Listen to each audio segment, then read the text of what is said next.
Impregnable. That's how the Vale sees itself. Shielded from Westeros by its mountains. They call the entrance to their land the Bloody Gate because, during the Age of Heroes, a dozen armies supposedly smashed themselves against it. Even if they'd gotten through, the roads of the Vale are narrow, steep, and treacherous.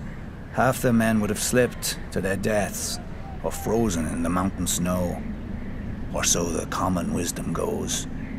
Except the Vale has been conquered. Those vaunted mountains didn't stop the Andals who came by the Eastern Sea. The people of the Vale say that Sir Artus Arryn, the Andal general, flew on the back of a giant falcon and slew the Griffin King on top of the tallest mountain. During Aegon's conquest, one of his sisters did the same, flying her dragon over the Bloody Gate and up to the Eyrie, the Arryn stronghold. And the Arryn boy king yielded the Vale in return for a ride on the beast. Do you sense the theme here? The rationalizing of defeats with mythical beasts and the whims of children, instead of acknowledging the root cause, the arrogance of isolation. The men of the Vale are so proud of their mountains, they can't abide any flaw in them. As with the mountains, so too with their blood.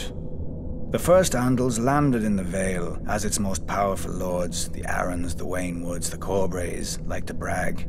Through their veins runs the blood of the oldest Andal nobility in Westeros, but through their brains runs an even older folly. That blood matters. If it did, those pure-born lords should have been able to exterminate the hill tribes centuries ago.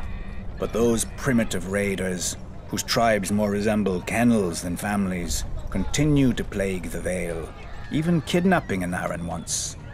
Until Tyrion Lannister, an outsider, no Vale lord ever thought to turn the tribes to the Vale's advantage. That a desperate, warlike people could be useful, not to mention inexpensive. But perhaps the Vale lords consider such thoughts beneath them. After all, the Vale's isolation does breed an abundance of honor and pious bleating, which governs their decisions instead of foresight. Like a blind man who can only guess where his horse is taking him. I doubt Jon Arryn had even prepared for civil war when he raised his banners instead of handing over his young wards, Ned Stark and Robert Baratheon, to the Mad King. Honor demanded, and Lord Arryn obeyed.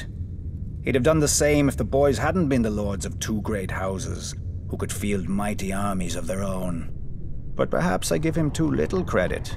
After all, if the war went against them, only Lord Arryn had a nice, impregnable castle to retreat into, and he was wise enough to take poor Lysa Tully into his bed to win the Riverlands as allies. Jon Arryn won, then Jon Arryn died. Wisely, the Vale stayed out of all the ensuing chaos.